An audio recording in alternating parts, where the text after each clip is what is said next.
Hello, my name is Jacob, channel name is Pending, and today I'd like to talk about what I learned from DMing my first D&D 5th edition campaign.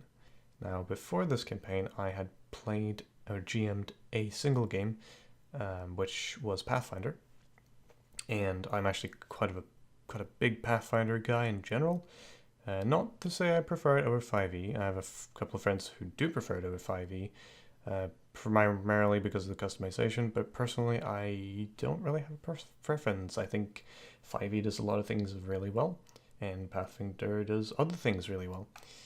And I get different enjoyment out of the different games, which I hope is fine. I know it's kind of not really a war, because that would imply there's a lot of people fighting for Pathfinder, and that's not really the case.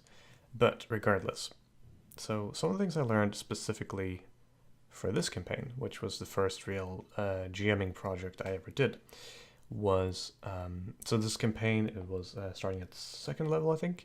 We had 3 characters. We have a Dragonborn monk, a human paladin slash fighter, and a half-elf sorcerer. So since it was my own campaign, of course I wanted to try homebrewing, because that's really fun, and some of the best campaigns come from that.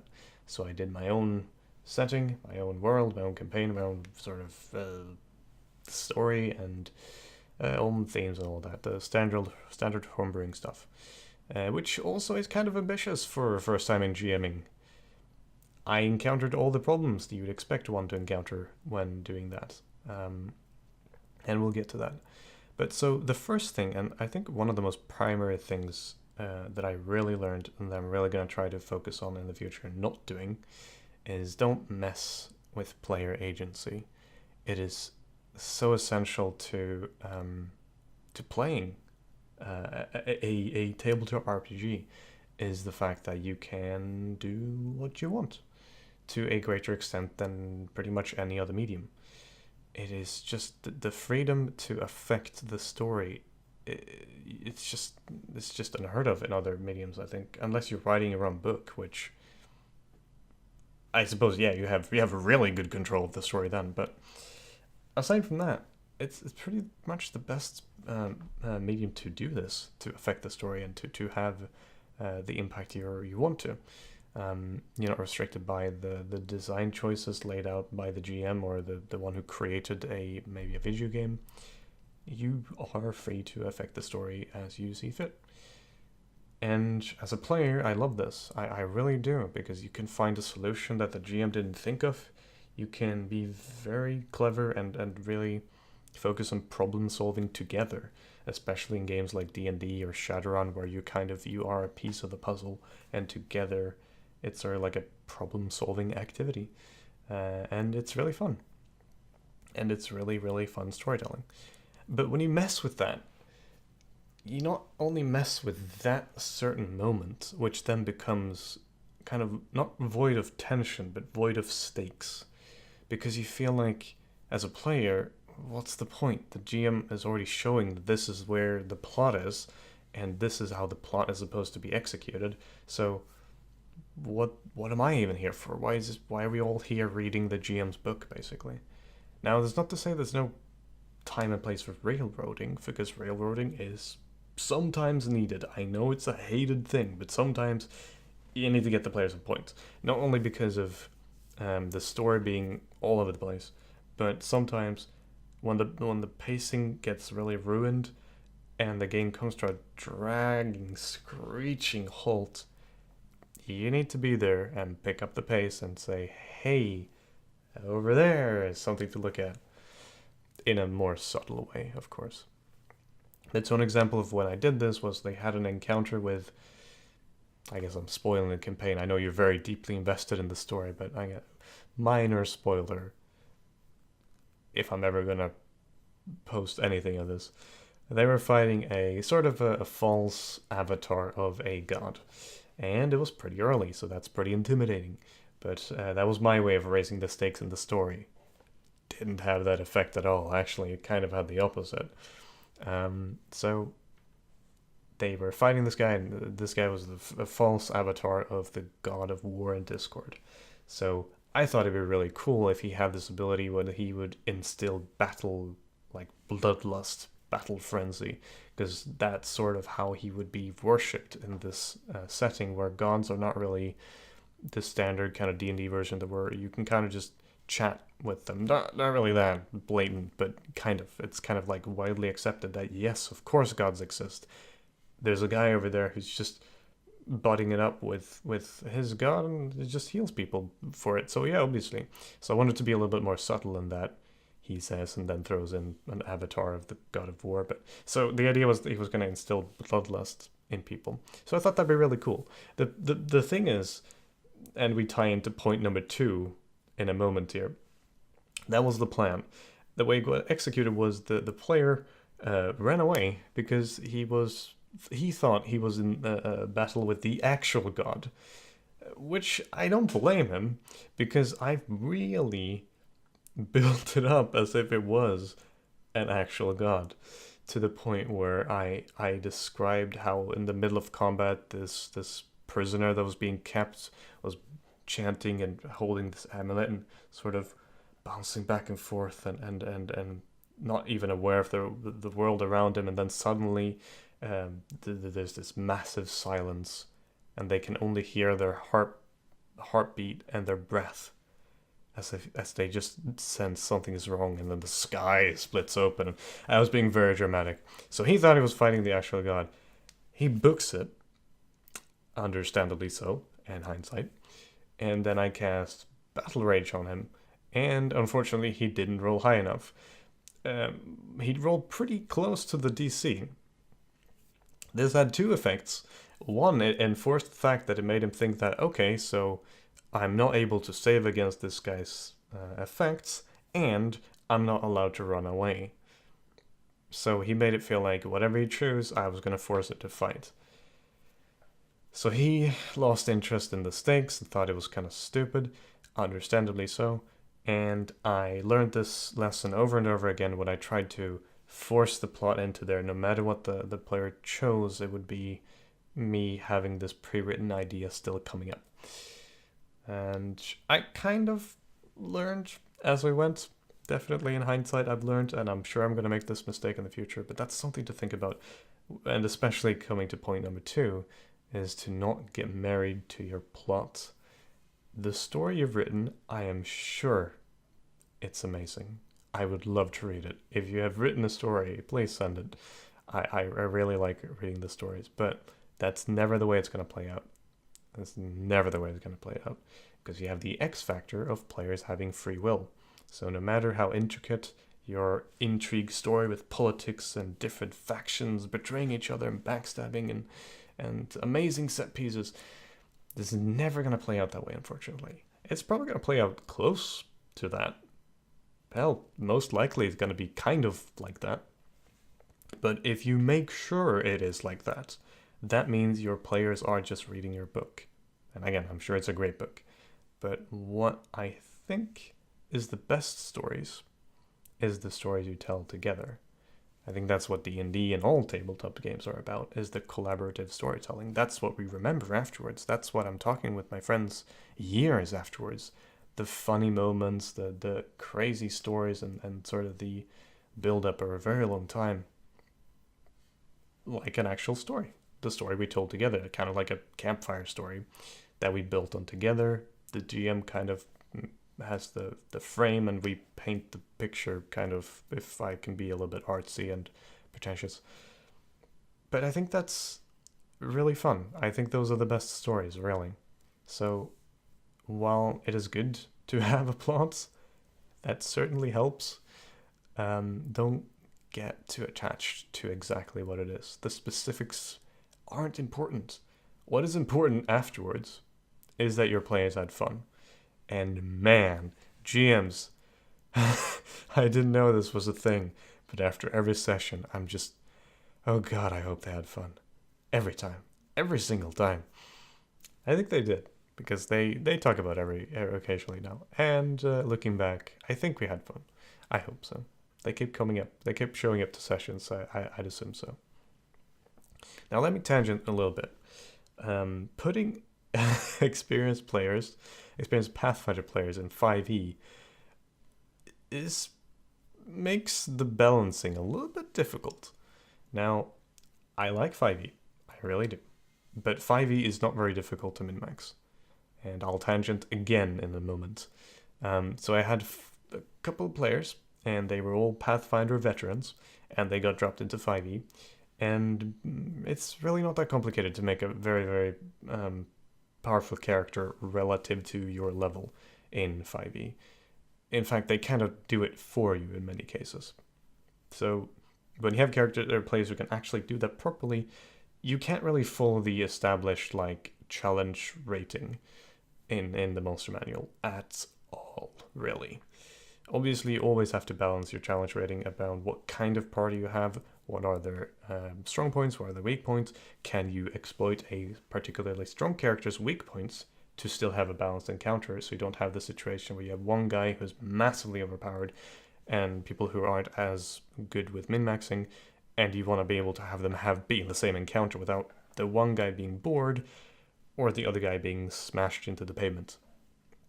So usually you do that by having an enemy that specifically goes against the powerful one, or kind of having more enemies challenging him while letting the others having a more free time. The problem with that approach is they notice that and then they just feel like that guy's sidekick, and that sucks. So it is a challenge for a GM, but it is something to work on, and it's something you learn, I think. But when you put Pathfinder players in 5e, it can often become really difficult, especially when you're a new GM and don't really understand the challenge rating. So I had encounters be massively unbalanced, and what they mainly turned out to be was just slugfests where both parties had way too much HP comparative to the damage, and it just took forever to end. Which, in some cases, can be fun when it's dramatic and you're whittling them down and getting their legendary resistance and whatever. But when everyone's just like, oh my god, I attack it, please, just let the combat end. Maybe time to review the notes. So the follow-up on that,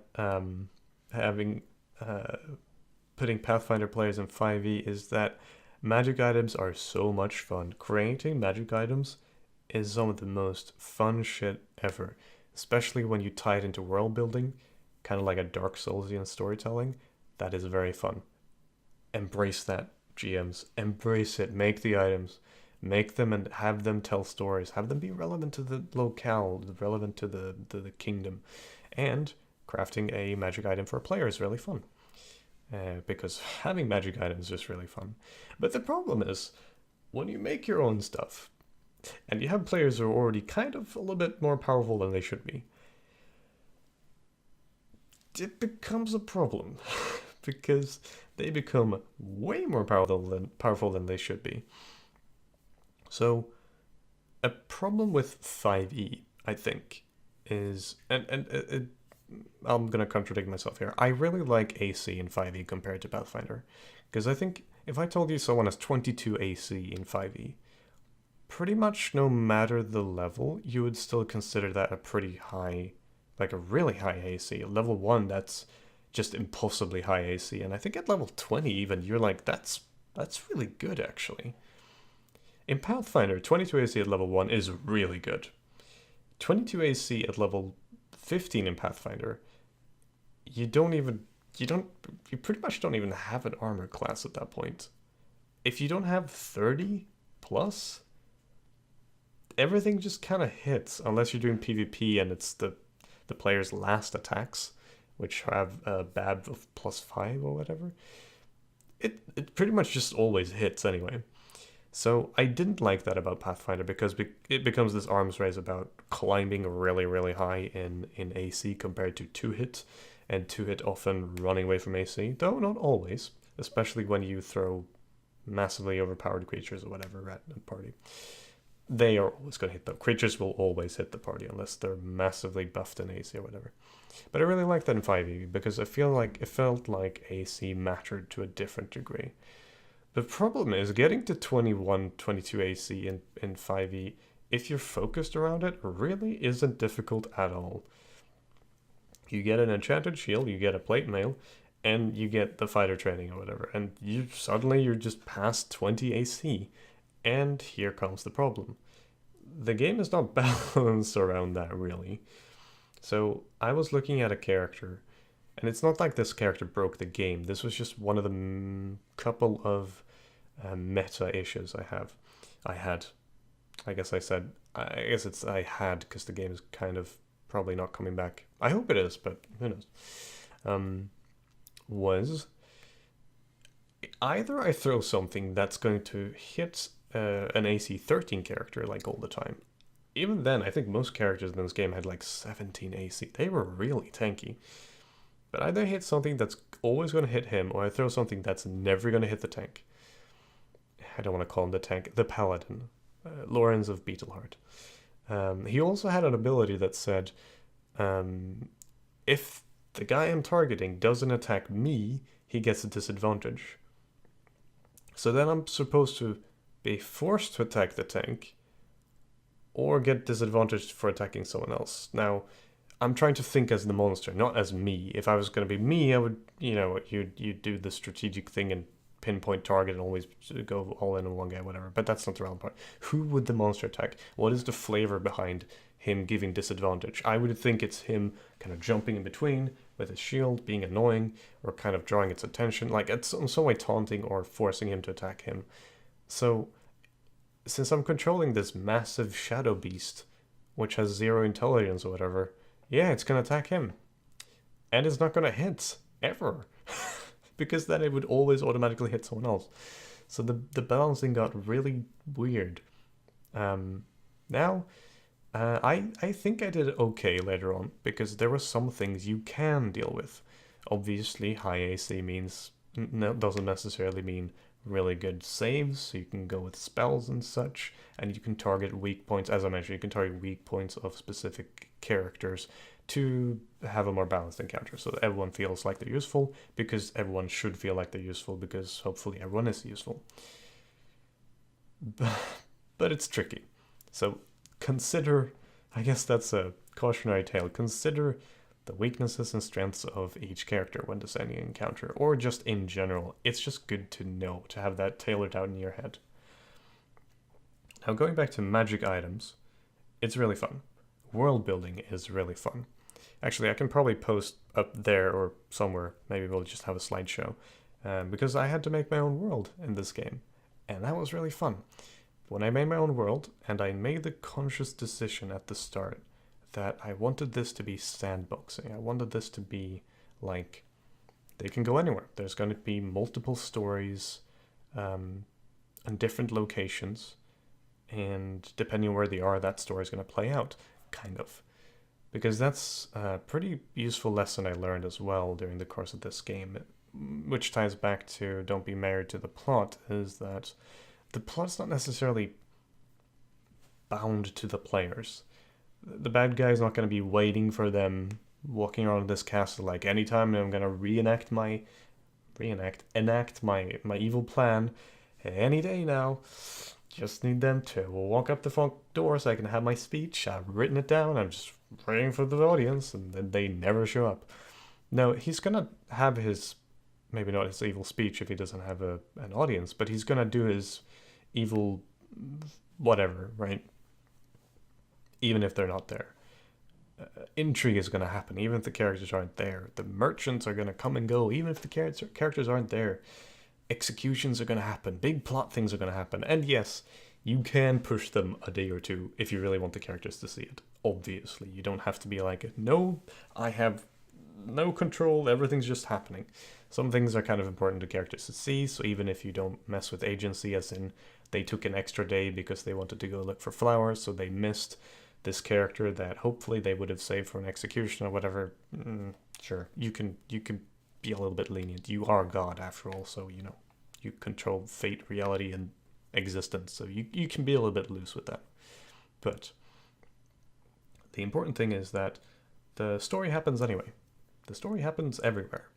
The story is about the character's journey through it. It might not be the plot, because the plot might be your big political intrigue, or how about a guy who's resurrecting big evil MacGuffin with secret stones of power. That might be the plot, but the story is the character's journey through it, I think. The story should always kind of come back to and tie into characters, because that's also how you get a character engaged in the story. And that worked out really well for me, which is another lesson I learned. So I did world building with these, let's call them infinity stones, because that's the closest correlation you'll have. Basically, I called them essence of a force of nature, kind of, not really. So we have essence of life, essence of death, fire, water, creation, destruction, and a couple of others I don't want to mention because the players might be watching this. But the funny thing about these was that, and they learned about them sort of offhandedly first. They, from this shadow beast, when they killed it, they got this sort of, the sorcerer picked up this weird stone and he couldn't identify it because it was definitely magic, but what it did, it didn't really do anything. It just kind of was there. So he was interested. So he went to the biggest, they passed to the capital, and he went to the library, and he saw the librarian who had information about the stone, and he took him aside and said, "Don't ever talk about this publicly. Well, it's so dangerous." And he gave him sort of the backstory and sort of a method of researching it. And he got interested because I had pulled off that pretty well. I had been able to make it interesting, and while not tie into his backstory at all, his backstory was that he was a refugee from sort of the evil country, made him interested, because while he was fleeing, and I really, really appreciated this character's backstory. I thought he did really well with what I gave him. There's a civil war in the country beyond the mountain range, and he had escaped because sorcerers were hunted to extinction kind of there. They were kill on sight. So he fled, and his character was not a coward, but he was afraid, and he was running. And then he found these people and became friends with them and found these stones, and even though it was dangerous, he showed his curiosity in a very good way. So I really appreciated the way he handled it. And it might have been the player. I don't think it was. I'll give him full credit for that. I don't think it was the player just being interested in a magic item. I think it was the character. And he researched it and got very interested. And so a funny thing about coming back to world building, because yeah, it's another lesson. World building. Do it. It's so much fun. Oh my god. I had to make my own map. And again, collage. It started out amazing. So I had to do my own world building, and these stones were kind of center-ish to it. It was an interesting aspect to it I wanted to have. These stones of power, they're scattered across the world. Wherever could you find them, and what happens if you bring them together, and what can they do, how powerful are they, and yada yada. That was fun. World building, magical items, and then creating that and getting the characters interested in tying it to an overarching story. So the reason why it was so dangerous, and this is going to tie into another lesson, I'm not just going to tell you the story of this campaign. The reason why this was so dangerous is there was an organization hunting these stones, because of course there is. And so the more he experimented with this essence, the more it drew them closer to him. So it was kind of like Lord of the Rings, even though I really didn't draw inspiration from it, but now in hindsight, yeah, it kind of is like the Ring and the Ringwraith. Ish. So he experimented with the stone, and it drew closer, and so I learned a really big lesson, and this is going to be a little bit of a longer story, but I learned a really big lesson, and this is probably the most important one out of all of these, so sit tight. They were leaving the capital on a mission from the spy master of the capital. Basically, they'd been sent there by a retired knight who was traveling the country after helping out with big time with a thing. So they were sent there. And the spy master said, basically said, I don't have, my network of spies is, basically has been corrupt, more or less. and I don't know who to trust right now, so I'm sending outsiders who I know are definitely not part of this to find this spy who's gone missing. So there's this behind enemy lines spy in the country to the east, the evil country, who they were looking for. So to get to that country, to get to this last known location, they have to go into the mountains. And that was really fun. I think biomes and traveling can be really fun. Having the players kind of prepare and buying snowshoes, and where do they put their horses while they're up in the mountain? Do they bring their horses? Who has winter shoes? What can you hunt up in the mountains? And all of that is a lot of fun, I think. Especially when you don't have a ranger who just kind of does that stuff. So they climb up in the mountain and it's freezing, and it's a really fun journey there because they get to encounter difficulties they didn't go against before, like cold and where to sleep and giant rocks, and that is a ROC, not a ROCK. They also encountered giant rocks as well. A really big one actually that they were sleeping next to. They encountered a Yeti in a snowstorm, which I've never been that interested in Yetis, but man, that was a fun fight. They ran away basically, but it was really fun. They had creative uses of spells where they colored the Yeti red so they could see it to nullify the camouflage, and one of the players discovered one of his abilities, which was to fly. Was his paladin abilities. I don't remember. He wasn't a human. He was a Simar, I think they're called, the angel-like creatures. So he discovered his ability to fly, and it was great character development. And they get up to the top of the mountain, which is kind of a plateau almost. It doesn't make much sense in mountain type. It's not just a straight plateau, but kind of they get to this plateau area, Crystal Lake, where it's kind of like this valley almost, with just like a frozen lake spanning miles. And of course, it's kind of like a pretty interesting area to be at. Nothing to hunt. They have to ice fish, if anything. But they brought some stuff from before. They got some roots, and they were setting up a campfire before going onto the lake. They found this nice patch you could set up a campfire, and then they travel across the lake, and eventually they see this person, this hooded figure on the lake. And it's kind of like how the wind dies down, and they just, not really that dramatic, but they get the feeling that this person is probably not just kind of chilling on top of the lake. He's probably has a purpose. They engage him, and this, as it is revealed, is one of the people from this evil organization. What did I call them? The Society of the Final Dawn. Because that's just, they couldn't have named themselves the Society of Good Things and Happiness and Protecting the Land and Cuddling Seals. Just the Society of the Final Dawn. Yeah. So I kind of give, I don't know if I did it right, but I kind of give the hint that this guy, well, he's very blunt. He's just like, they encountered this guy with this kind of this mask that goes down like spikes. It looks like a small dragon skull being grafted onto his face. Also, he couldn't have had like a bunny ears and a cartoon mask. No, the dragon skull. It's metal as fuck. And he talked to him, and he makes it very clear that he wants this essence that the sorcerer has, this sort of essence of flame that's been extinguished, the essence of ash. And he says to give it to him, and the character says, why, basically? Fair question. And he says, we're going to make the world a better place with them. And that's not really a great explanation for it.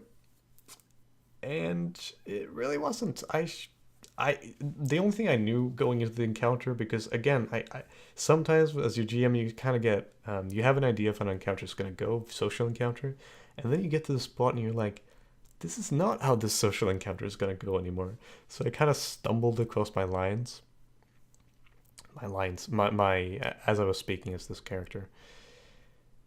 But oh man, this was actually the best encounter in the entire campaign. And I could tell it was going to be so good just from how the players reacted to it. I could tell I had the players interested and invested and really excited about it.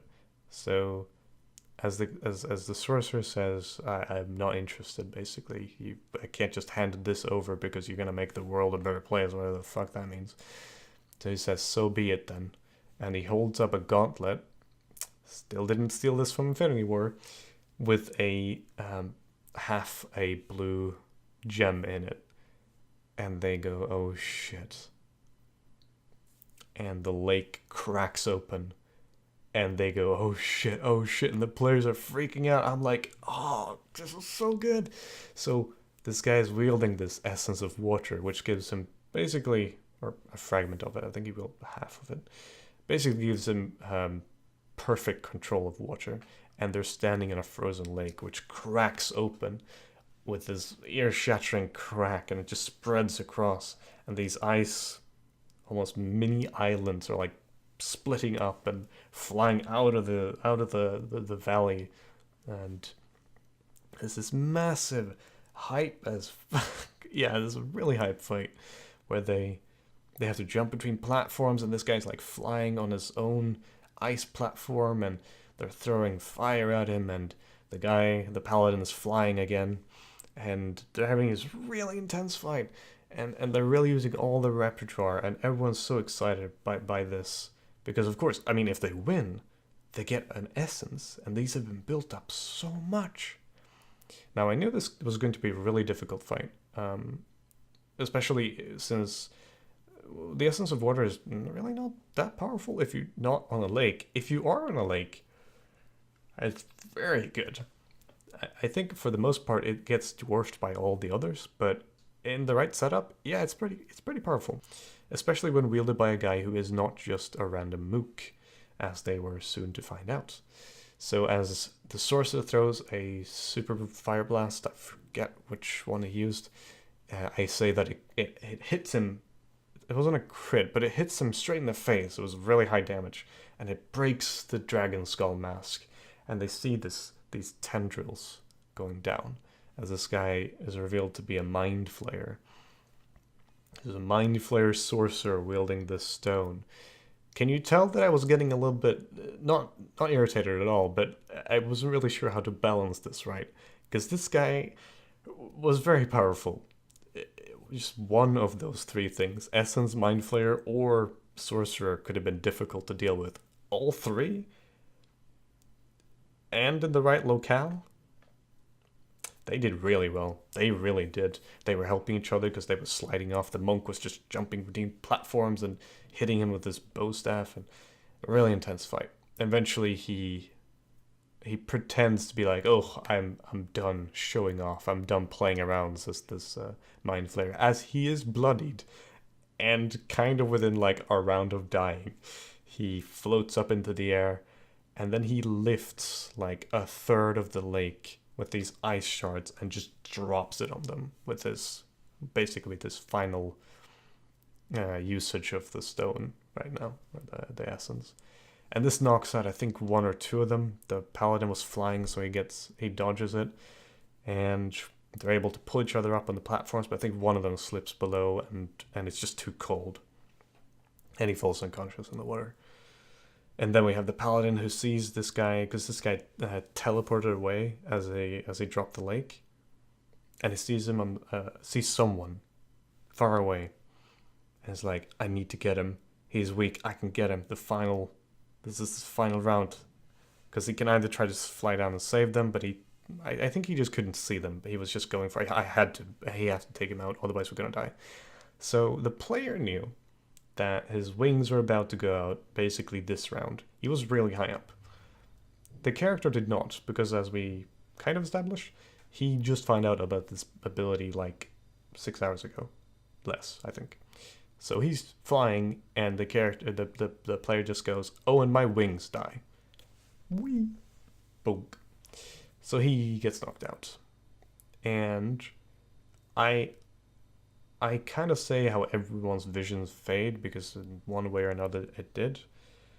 And essay, and that's where we pick up next week. And they were all so excited. I said, don't worry, you don't have to like rip your character sheets or whatever. We're gonna continue the campaign. And they were like, they were talking about the fight, and they were all hype about what they could have done and how powerful this guy was. And this was probably one of the highest points of the campaign. And then I fucked it up. So they were all talking about what's gonna happen next. What are we gonna be brought to this like prison dungeon? Maybe we're gonna be brought to this Society of the Final Dawn and learn more about them. Maybe they were gonna break out. Maybe they're gonna steal the essence. Maybe we can get more essences. Maybe we're gonna find allies here, other people in prison. So many speculation. Everyone was so hype. I think we even planned. We were usually gonna play like once a week. I think we played like the day after because everyone was so hype. And then I fucked it up. And here we come to the probably the final lesson then. Consequences are very important. Actions have consequences. Not winning a fight should have a consequence. But apparently, Jacob the GM thought, nope, there shouldn't be any consequence for losing this fight. So they were looking for this guy they was looking for this spy. His last known location was this kind of like a Pandaren area in World of Warcraft, kind of like this Chinese monk area. This kind of like, even though it was in the mountain, it was kind of a secret valley where, despite it being super cold in the mountains, it's warm and things bloom, and they have this sort of like sanctuary basically, which in my head it was really cool. And I think maybe it was, and it was also a way because the monk wasn't really happy with his archetype, and I don't mind characters respecting, because obviously if you want to be a different, or as long as it makes sense story, or even if it doesn't, if you're not happy with the character you make, let's talk about it, we can fix it. So I thought, okay, this is a good time and place for him to change his archetype, because he wanted to do something else. He's going to meet with the monks, and they're going to teach him. There's going to be this super secret sage, this mysterious character who has all the information, and what does he know, and what difficulties has he faced, and what is it behind those pained eyes? I clearly really like this this type of character, this archetype, because I used it like 4 times, and we had the timeless one, the monk who's lived forever basically, and the blind monk who can see even though he's blind, and he has all this wisdom. And then I had the guy from 10,000 years ago, from the first civilization on this continent, who has all this knowledge and wisdom. And then I had the dragon who lived up on the other side of the mountain, the old wise dragon who has all this wisdom. And then I had the spy master, this old wise. It's just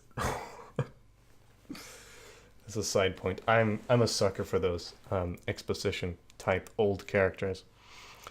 God, it's fun to review your work sometimes. So the problem was with this entire thing was they were expecting some kind of consequence for not winning the fight, even though I got a little bit of I don't want to say salty, but a little bit of feedback, which I think is really good. I think getting feedback from players is really good, and I think they should voice their opinions about this fight being maybe a tiny little bit unfair, which is fair. It was really difficult. It was a really difficult fight, but the reward would have been astronomical, so I thought it was fair. But if there's no consequence to losing, as in they wake up in feathered beds in this sanctuary, the essence is where it was, they are fully healed, they have all their backpack, everything is not even any fucking water damage, they're just pristine, perfect, had a nice, warm, comfortable rest. And then they talk with the guy there, and he helps the monk retrain, kind of, and the monk gets a really cool artifact weapon, which obviously they would have one, and they gave it up because they thought that someone else is gonna guard, because these guys guard 2 fragments of 2 other essences. And yeah. So They just get some food and a slap on the ass, and they're out of there again, and nothing of consequence happened. At all. So, please, future Dungeon Masters, Game Master, whatever game you play, actions have consequences. No matter how cool you thought that transition was going to be, because what probably is the worst part is that made it sound like, I think, I'm not sure if this is the worst part, but a really bad part of it is it made it probably, possibly sound like that was going to happen no matter what. Like, either they were going to fail the encounter and they were going to try to get transported there, or I was going to make them fail the encounter and they were going to get transported there. Or he was going to run away and they were going to get transported there, whatever. So, that's a fuck up on my part. Pretty big one. And I think those are the main lessons I learned. Probably a lot of other ones. Probably going to learn a lot more. But, well, that's how you learn, I guess. Pacing. Pacing is very, very important in general. And reading the mood and getting an idea of what the players are actually interested in is very important. And I think that's where we're going to call the video. I'm going to do a follow-up, because as you may have noticed, I talk a lot about Pathfinder and 5e, and there is a conversation I would like to have without any hate, because I like both systems. I want to have a Pathfinder versus 5e. And versus is probably not the right word because it sounds pretty inflammatory, kind of aggressive. Just comparing the two systems. And then we're going to do Pathfinder 2, what went wrong. Also maybe a little bit inflammatory. And then I'm going to have some story times of some of my favorite games where I was a player, was terribly clever or terribly not so clever. Regardless, I hope you guys have great games. I'll see you all in the next video. Take care. Peace.